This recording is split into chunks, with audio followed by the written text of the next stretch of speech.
Hi and welcome to Learn with Mr. Deb. My name is Sham Deb and I am going to do another video on business. This time I'm going to look at two pieces of content in terms of ownership. I'm looking at private limited company versus public limited company. So we're going to look at the similarities and differences of these two types of business ownership. So we're going to look at liability, capital, shareholders, directors, benefits and drawback, and we're going to look at that and look at the similarities where they lie, because there are similarities between the two, and the differences between the two. Apologies.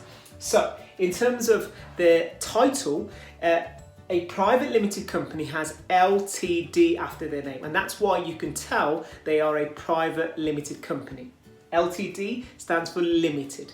In terms of a public limited company, they have the letters PLC after the name, which stands for public limited company. In terms of liability, that's a similarity. They both have limited liability, which means that only the investment of the shareholder is at risk, not personal possession, because of the status of incorporated. And because they're incorporated, that means that the business and the shareholders have a separate legal identity. And that's the case for limited companies and public limited companies. They both have that as a clear benefit. The capital required to start, or share capital required to start the business for a limited company is zero. They don't need to have any at all. Whereas in a public limited company, they must have £50,000 worth of share capital available. So that is a clear difference between the two. So when deciding which one to open, you may swing towards a limited company because you need less share capital. In terms of shareholders and directors, in a public limited company, you need to have 2 shareholders and 2 directors. Whereas in a private limited company, you only need to have 1 shareholder and 1 director.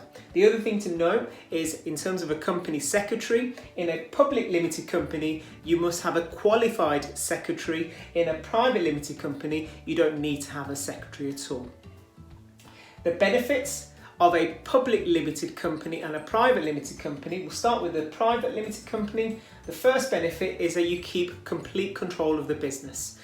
It's because it's a private limited company, you decide how many shareholders you have, who you sell your shares to, so you can keep much more control. You also keep your affairs private. You don't have to necessarily make all your financial documents available to the public for public scrutiny. Whereas in a public limited company, your benefit is you have larger access to more capital. Because you have shares available on the stock exchange and you can sell shares to whoever you want to, you can sell as many shares as you want at a price, obviously, that's determined. Therefore, you can gain as much capital as you want. Your reputation is better with a public limited company because you have the initials PLC. Therefore, more businesses, or more